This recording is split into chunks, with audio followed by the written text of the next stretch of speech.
वामाङ्के च विभाति भूधरसुता देवापगा मस्तके भाले वालविदुर्गले च गर्लं यस्योरसि व्यालराट् सोऽयं भूतिविभूषणः सुरवरः सर्वाधिपः सर्वदा सर्वः सर्वगतः शिवः शशिनिभः श्रीशंकरः पातु माम्। मैं कमलेश झा, सहायक प्रोफेसर, चुथालाल संस्कृत महाविद्यालय, मझौलिया, पश्चिम चंपारण। मैं आज शास्त्री प्रतिष्ठा प्रथम खंड के छात्रों के लिए जिनका विषय व्याकरण है, उनके लिए प्रौढ़ मनोरमा नामक पुस्तक पढ़ाने जा रहा हूँ, जिसके अंतर्गत पहले व्याकरणकारों का परिचय चल रहा है। व्याकरण ग्रंथ एवं उनके रचयिताओं के बारे में कुछ जानकारियाँ दी जा रही है। तो अब व्याकरण सिद्धांत कौमुदी। व्याकरण सिद्धांत कौमुदी जिनको जो कि दीक्षित द्वारा रचा गया है ग्रंथ है। पाणिनीय व्याकरण के प्रक्रियाक्रमानुसारी ग्रंथों में दीक्षित की व्याकरण सिद्धांत कौमुदी सबसे अधिक प्रसिद्ध, उपयोगी और लोकप्रिय ग्रंथ है। रामचंद्राचार्य की प्रक्रिया कौमुदी की उपयोगिता देखकर दीक्षित ने उसकी न्यूनताओं पर गंभीरता से विचार किया। इसके बाद बड़ी बुद्धिमत्ता और प्रयास के साथ एक ऐसी अमरकृति प्रस्तुत की जिसने अपने तुल्य कोट के सभी ग्रंथों की महिमा को ही समाप्त कर दिया। सिद्धांत कौमुदी दो भागों में विभक्त है, पूर्वार्ध और उत्तरार्ध। पूर्वार्ध में संज्ञा, संधि, सुबंत, स्त्री प्रत्यय, कारक, समास तथा तद्धित का विवेचन है। उत्तरार्ध में भ्वादिगण सहित 10 गण, ण्यंतादि प्रक्रियाएं, पूर्व कृदंत, उणादि और उत्तर कृदंत। अंत में अष्टाध्यायी क्रमानुसार वैदिकी प्रक्रिया में वैदिक शब्दों पर विचार है। उसके बाद स्वर प्रक्रिया में पुनः अपने ढंग से प्रक्रियानुसारी प्रतिपादन है। इसमें सामान्य स्वर के बाद धातु स्वर, प्रातिपदिक स्वर, फिट सूत्र, प्रत्यय स्वर, समास स्वर, तिङन्त स्वर है। अंत में लिंगानुशासन है। मूल सिद्धांत कौमुदी में 3386 सूत्र हैं, वैदिकी प्रक्रिया में 263 और स्वर प्रक्रिया में 329। कुल योग 3978 होता है। उनमें माहेश्वर सूत्र जो 14 हैं, उनको मिलाने पर 3992 और स्वर सिद्धांत चंद्रिकानुसार 3995, अर्थात लगभग 4000 सूत्र व्याकरण सिद्धांत कौमुदी में समाविष्ट है। इनमें उनादि सूत्र और फिट सूत्र सम्मिलित नहीं है। सिद्धांत कौमुदी की प्रमुख व्याख्याएं। सिद्धांत कौमुदी की प्रमुख व्याख्या ग्रंथों में पहला ग्रंथ प्रौढ़ मनोरमा है। सिद्धांत कौमुदी के प्रणयन काल में ही दीक्षित ने उस पर एक टीका लिखने का निश्चय कर लिया था, ऐसा प्रतीत होता है। इसलिए अनेक सामान्य बातों जो मूल ग्रंथों में स्पष्ट की जा सकती थी, उन्हें वहाँ नहीं लिखा गया। उनका विचार था कि सामान्य अध्येता के लिए उपयोगी विचार ही सिद्धांत कौमुदी में प्रतिपादन किए जाए। बाद में विशेष जिज्ञासुओं के लिए उन्होंने अपनी प्रौढ़ मनोरमा नामक टीका लिखी। इस ग्रंथ के आरंभ में वेदांती होने के नाते परब्रह्म परमेश्वर का ध्यान करके अपने गुरु के वचनों को स्मरण के माध्यम से उनका भी स्मरण किया है। यहाँ गुरु वचनों का स्मरण सुउद्देश्य है, क्योंकि इस व्याख्या में उन्होंने अनेक स्थलों पर अपने गुरु शेष कृष्ण के अपसिद्धांतों की आलोचना की है। यह ग्रंथ सामान्य अध्येताओं के लिए नहीं है, अपितु जो विभिन्न विषयों का अध्ययन और ज्ञान प्राप्त करके प्रौढ़ मस्तिष्क वाले बन चुके हैं, उन्हीं के बौद्धिक आनंद के लिए यह रचना की गई है। इसकी रचना कुछ का ही काल बाद इसे ही मूल ग्रंथ के समान समझकर लोग पढ़ने लगे। इस पर टीकाएँ भी लिखी जाने लगी। जैसा कि दीक्षित ने रामचंद्राचार्य की प्रक्रिया कौमुदी के अनुकरण पर सिद्धांत कौमुदी बनाई थी, अतः प्रक्रिया कौमुदी पर लिखी गई प्रमुख व्याख्याओं का खंडन प्रौढ़ मनोरमा में किया गया है। इसमें अपने गुरु शेष कृष्ण द्वारा रचित प्रक्रिया प्रकाश का भी बहुत स्थलों पर खंडन किया है।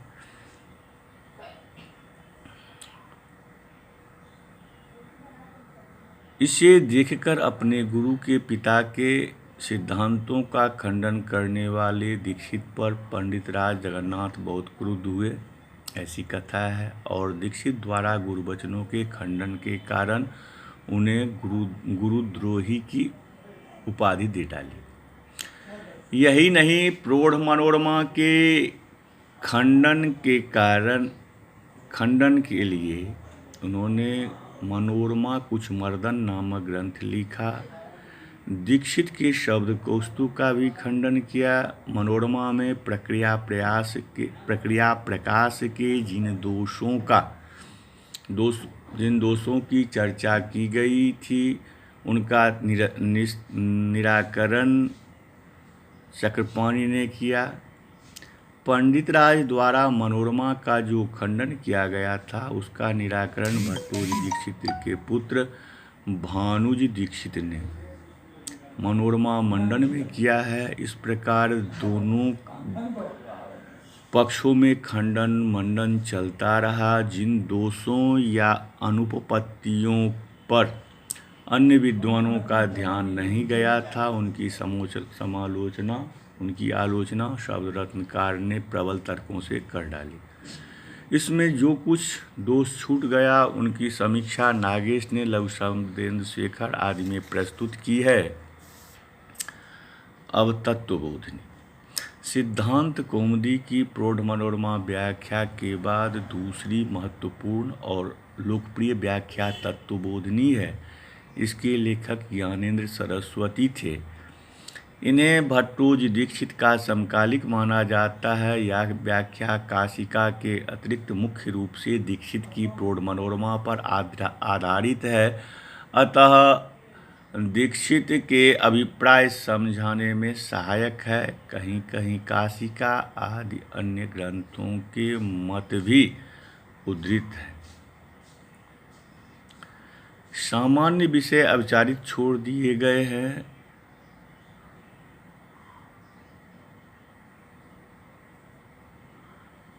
अब लघु शब्देन्दु शेखर के बारे में थोड़ी सी जानकारी। नव्य वैयाकरणों के अग्रणी विद्वान नागेश भट्ट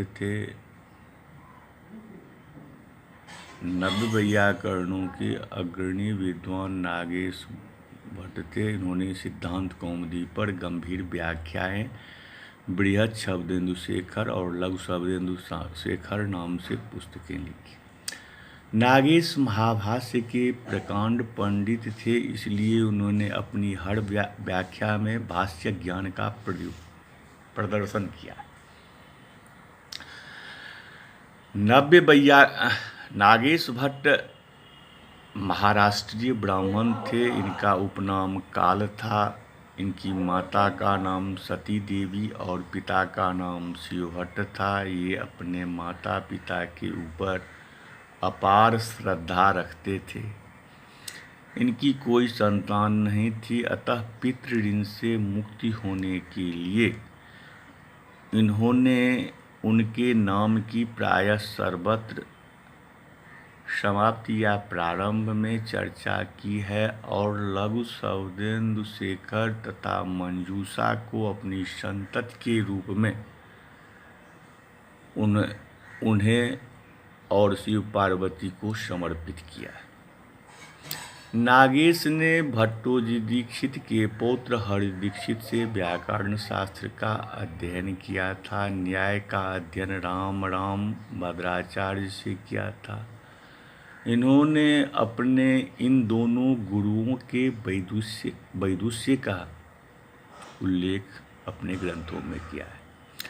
नागेश के प्रधान शिष्य वैद्यनाथ पायगुंडे थे। इन्होंने नागेश के प्रायः सभी ग्रंथों पर उपयोगी व्याख्याएं लिखी है।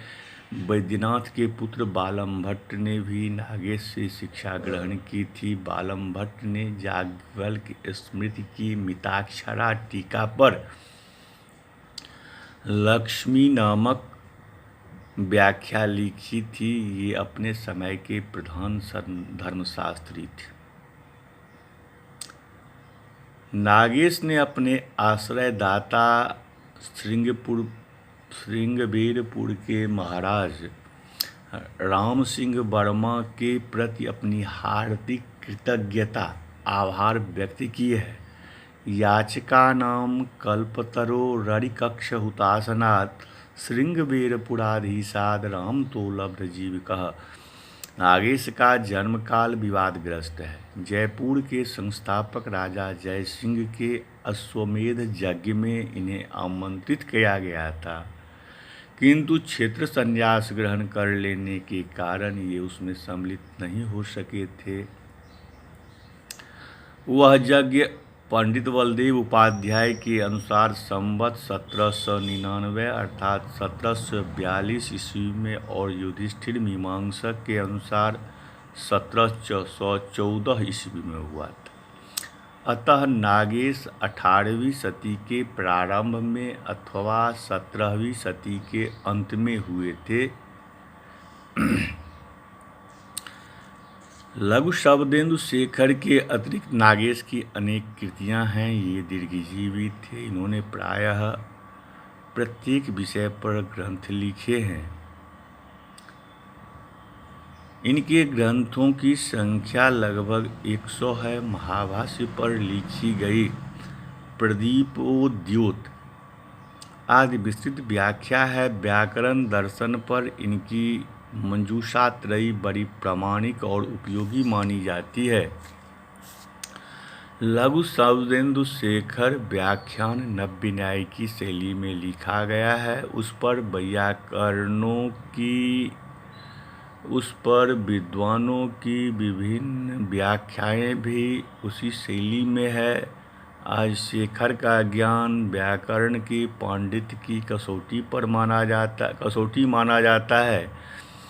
परिभाषेन्दु शेखर की उपयोगिता सर्वविदित है। साहित्य के विभिन्न ग्रंथों पर भी इनकी टीकाएं हैं। काव्य प्रकाश पर प्रदीपोद्योत, रसगंगाधर पर मर्म प्रकाशिका टीकाएं प्रौढ़ पांडित्य की सूचक है। धर्मशास्त्र पर भी इन्होंने अनेक ग्रंथ लिखे। ये एकांत में सारस्वत साधना के पक्षधर थे। पांडित्य प्रदर्शनार्थ शास्त्रार्थों में जाना इन्हें अच्छा नहीं लगता था। इस प्रकार से और भी अनेक ग्रंथ पर अनेक टीकाएं इनके द्वारा रची गई है।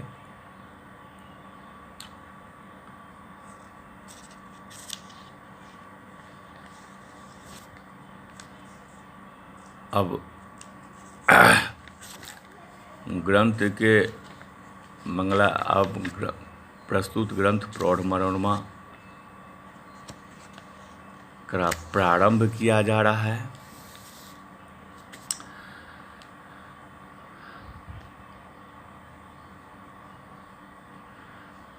प्रौढ़ मनोरमा के प्रारंभ में इन्होंने संज्ञा प्रकरण प्रारंभ किया है, जिसमें इन्होंने पहले भगवान शंकर पार्वती की और अपने गुरु को स्मरण करते हुए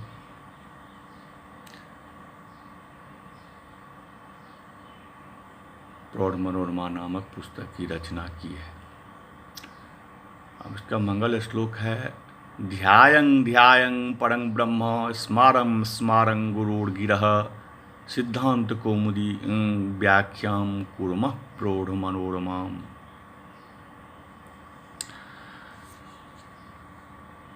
इस पर शब्द रत्न व्याख्या भी है, भाव प्रकाश व्याख्या भी है। तो ध्यायं ध्यायं परं ब्रह्म स्मारं स्मारं गुरुर्गिरः,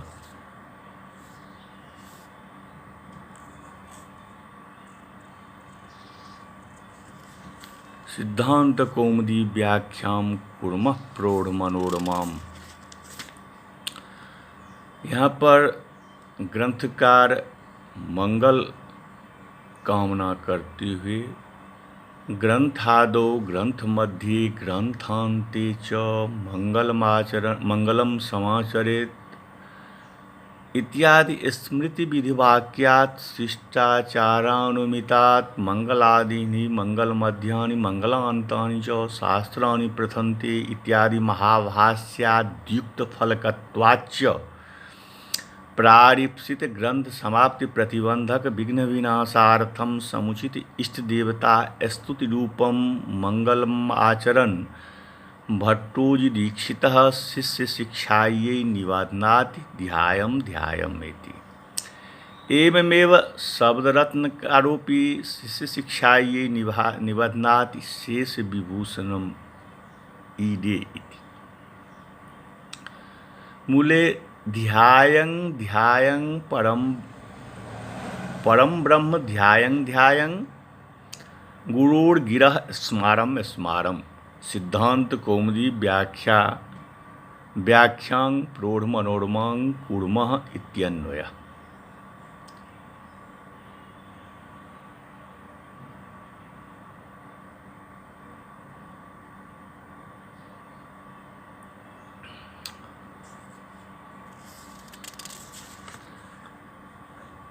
परब्रह्म परमात्मा का पुनः पुनः ध्यान करके और अपने गुरु शेष कृष्ण के वचनों का पुनः बारंबार स्मरण करके मैं हम भट्टोजी दीक्षित स्वरचित वैयाकरण सिद्धांत कौमुदी की व्याख्या पर प्रौढ़ मनोरमा की रचना करता।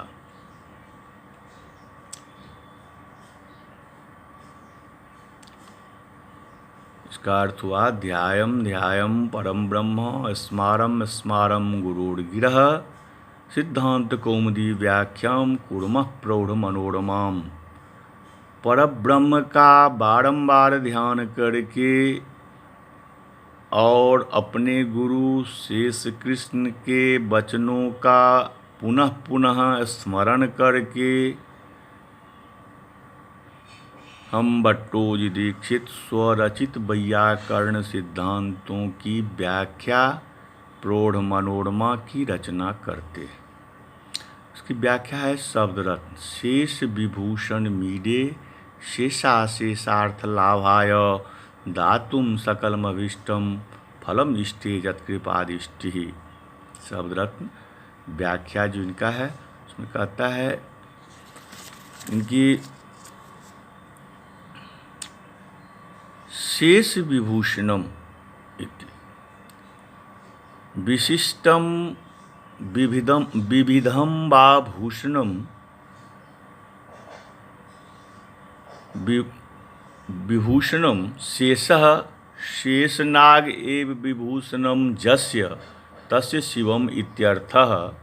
यद्वा शेषश्च विश्च इति शेषवी अभ्यर्हितं च इत्यनेन वार्तिकेन शेषशब्दस्य पूर्वनिपातः तौ भूषणे यस्य तम् अथवा शेषयुक्तः शेषविरुद्धो वा विगरुडः भूषणं यस्य तं पर्यङ्करूपेण वाहनरूपेण च शेषशायिनं गरुडवाहनं विष्णुमित्यर्थः।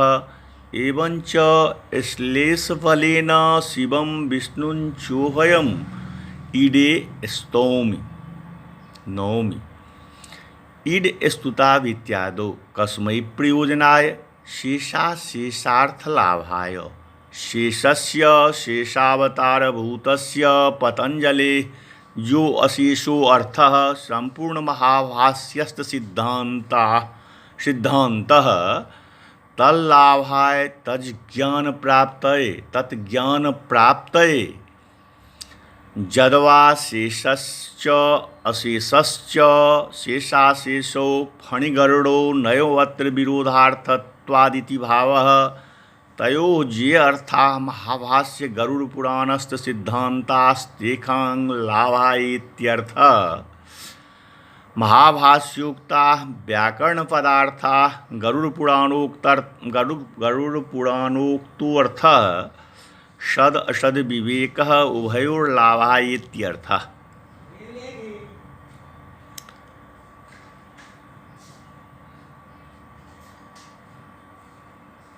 एवञ्चात्र शब्दरत्ने दुराग्रहं परित्यज्य सुष्ठु ज्ञात्वा विचार्य च सदसद्विवेकेनैव सिद्धान्ताः वक्ष्यन्ते इति बोध्यम्।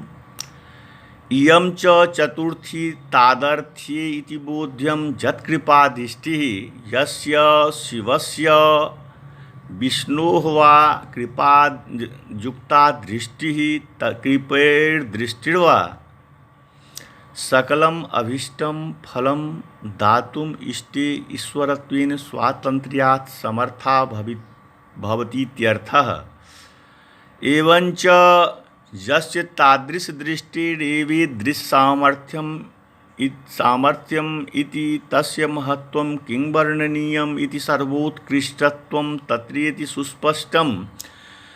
यत्कृपापूर्वकदृष्ट्या सकलार्थलाभो भवति तेन तदन्तर्गतत्वेन प्रारीप्सितग्रन्थस्य निर्विघ्नपरिसमाप्तिरपि भविष्यत्येवेति ध्वनितम्। ननु ध्यायमित्यादेः हृण्यन्तप्रकृतिद्वितीयान्तत्वे अभ्यासान्वयद्वितीयान्तम् अनुपत्तिरताः ध्यात्वेति णमूलन्तं ध्येयचिन्तायाम् इत्यस्मात् धातोः आविक्षणे णमुल च इति णमुल प्रत्ययः। एवमेव स्मारम् इत्यापि स्मृतिचिन्तायाम् इत्यस्मात् णमुल प्रत्ययो बोध्यः। अनयोरभेदस्तुपपादयिष्यते। यः सर्वज्ञः सर्वविदः यस्य ज्ञानमयं तपः तस्मादेतत् ब्रह्म नाम रूपमन्नं च जायते। तस्मादेतत् ब्रह्म नाम रूपमन्नं च जायते इति श्रुत्या कार्यब्रह्मणो हिरण्यगर्भस्यापि नपुंसकलिङ्गब्रह्मशब्दवाच्यत्वात् तद्व्यावृत्तये आह परम् इति। ननु ब्रह्मणि किं नाम परत्वं किं चान्यत्वं भेदस्यासत्वात् न च उत्कृष्टत्वं। यत्किञ्चित् प्रतियोगिकोत्कर्षस्य येन केनचित् रूपेण सर्वत्र सत्वात् जगदुपादानत्वस्यापि हिरण्यर्भादावति प्रसक्तत्वात् आह षड्वेति। एवञ्चेदृशोत्कर्षस्य तदन्यत्रा सत्त्वान्नातिप्रसक्तिरिति बोध्यम्। इदं परम् यदि विशेषणमित्यर्थः ध्येय स्मृतिधातोस्तुल्यार्थकत्वस्यादि प्रसिद्धत्वात् पौनरुक्तिपरिहारायाः ध्यानम् इति स्मृत्यनुकूलेन। स्मृति जनक भावनाख्य संस्कार रूप व्यापार रूप मित्यर्थः तज्जन्यम उक्त संस्कार रूप व्यापार जन्य स्मरण रूपम विशेषः इति ध्यान स्मरणयोर भेद इति भावः। ननु सर्वथा पूज्यत्वेन बहुवचनोपादानस्य वोचित्याद एकवचनोपादानम अनुचितम आह एकवचने नेति एकस्माद् एवेति श्रीकृष्ण पंडिताख्याद् एवेति एवेत्यर्थः। तस्य सर्वविद्यानिधित्वसूचना द्वारा सद्वोत्कृष्टसूचनत्वेन सर्वपूज्यत्व प्रतिपादन द्वारा ईश्वरस्यैवाद्वितीयत्व प्रतिपादनार्थमेकवचनोपादानं सर्वथा समीचीनम् एवेति बोध्यम्। ननु प्रौढानां मनांसि प्रौढमनांसि तान् रमयति ज्यासा प्रौढमनोरमा इत्यर्थ स्वीकारे कर्मण्यण इत्यस्य जागरूकतया अनोदुर्वारत्वेन तीर्ढाणय द्वैसज दघनय मात्रस्तय ठक ठैकय कोरपः इति ङीवापत्तिरत आह। प्रौढानाम् इति एवञ्च गंगाधर इत्यादा विवात्रापि नियन्तस्य रमयते पचादित्वं मूलवियुजादित्वं वा प्रकल्प्य रमयति इति रमाः इति अचि केवा प्रत्यये संसाद्य प्रौढमनसां रमां प्रौढमनोरमा इति षष्ठी तत्पुरुषो बोध्यः। वस्तुतस्तु मनोरमयतीत्यत्र णिजकर्मे तदुभय विशिष्टरम धातोः पचादित्वस्य कल्पनेन अनएव प्राप्तिरिति ङीव भावो शुक्रः। अतएव येभ्यो विशिष्टेभ्यः इष्यते तान् केवलान् पचादिगणे पठित्वा कर्मोपपदेभ्यश्च ततो निजश्च इति पठनीयम्। चकारबलात् पूर्वाननुवर्त्य ऋजन्तात् मनोरमा केवलात् रमा इत्युभय प्रयोग सिद्धिरिति प्राहो। अतएव मनोरमयतीत्यार्थिकामेवेत्युक्तम्।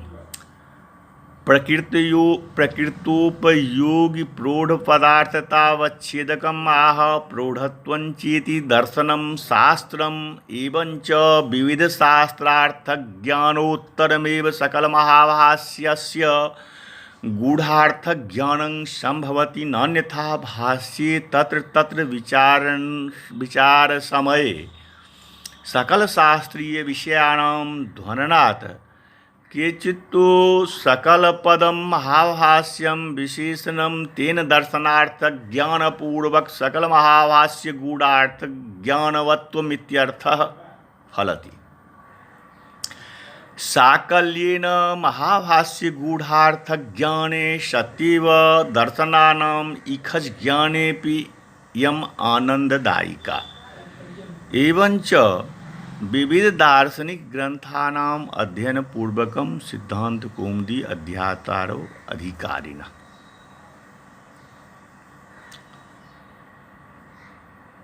सिद्धांत कौमुदी गूढ़ार्थक ज्ञानं प्रयोजनम सिद्धांत कौमुद्युक्तार्थो विषयः प्रतिपाद्य प्रतिपादक भावश्च संबंधः इत्यनुबंध चतुष्टयं बोध्यम इति तत्वविदः।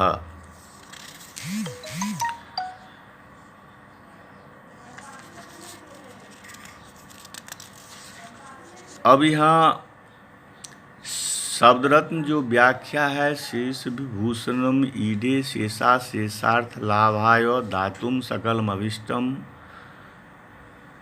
फलमिष्टे यत्कृपादिष्टि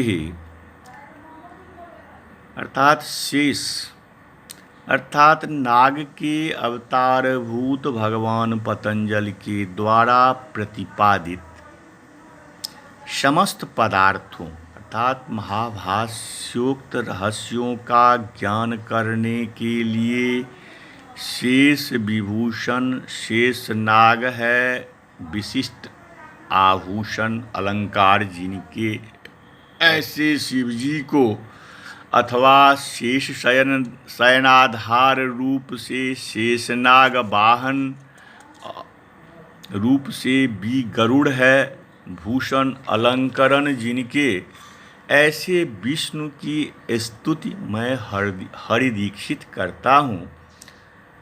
जिन शिव अथवा विष्णु की कृपा दृष्टि भक्तों के मनोवांछित समस्त फलों को प्रदान करने में समर्थ है। अब यहाँ वैयाकरण सिद्धांत कौमुदी की प्रणेता भट्टोजी दीक्षित हैं। वे अपने कृति के, अपने रचना के गूढ़ रहस्यों को स्पष्ट करने के लिए प्रौढ़ लोगों के लिए यह व्याख्या बना रहे हैं। अपनी विशेषज्ञता द्योतित करने के लिए कूर्मः इस उत्तम पुरुष बहुवचन का प्रयोग किया है। ग्रंथ के भावी रूप को मस्तिष्क में स्थिर कर लेने के कारण इस व्याख्या का कर्मत्व आदि संभव है। भट्टोजी दीक्षित ने अपने वैयाकरण सिद्धांत कौमुदी पर प्रौढ़ मनोरमा व्याख्या लिखी है। इस प्रौढ़ मनोरमा पर इन्हीं के पौत्र हरि दीक्षित ने बृहच्छब्द रत्न नामक प्रौढ़ व्याख्या लिखी है। इन्हीं के गुरु हरि दीक्षित के शिष्य नागेश भट्ट ने अपने गुरु के नाम से प्रस्तुत शब्द रत्न व्याख्या लिखी है। यह प्रसिद्ध है। इसकी सहायता में सिद्धांत कौमुदी के रहस्यों को समझने में सहायता प्राप्त होती है, अत्यंत सहायता प्राप्त होती है। यह सर्वविदित है। इस प्रकार से आज के पाठ को मंगल श्लोक पर ही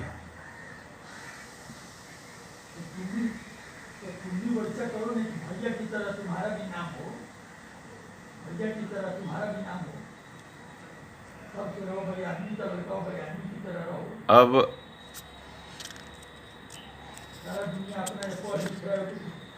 इस मंगल श्लोक में ध्यायम अर्थात बार बार ध्यान करके यह अर्थ है। यह णमुल प्रत्ययांत रूप है, अर्थात घय प्रत्ययांत द्वितीयांत रूप नहीं है, अतः द्वित्व में बाधा नहीं है। पर संपूर्ण जगत के उपादान कार्य हिरण्यगर्भ अर्थ की व्यावृत्ति दूर करने के लिए परम यह ब्रह्म का विशेषण बनाया गया है। भाव यह है कि केवल ब्रह्म करने पर हिरण्यगर्भ ब्रह्म भी लिया जा सकता था। अतः पर यह विशेषण प्रयुक्त करके समस्त संसार के उपादान कारणभूत ब्रह्म का उल्लेख किया गया है। ध्यान चिंतन रूपी पर्याय वाला स्मृति का जनक रूप व्यापार अर्थात स्मृति के जनक भावनात्मक संस्कार है, किंतु स्मरण तो उससे जन्य तादृश संस्कार से जन्य स्मरण रूप है। यह ध्यान और स्मरण में विशेष अंतर है।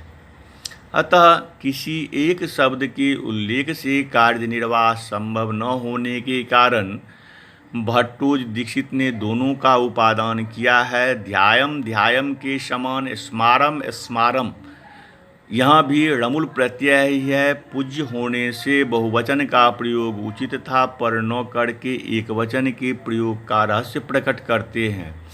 गुरु के एक वचन द्वारा ही एक ही गुरु अर्थात शेष श्री कृष्ण पंडित से ही समस्त विद्याओं का अध्ययन, एक ही पंडित का शिष्यत्व स्वीकार किया, यह सूचित किया है।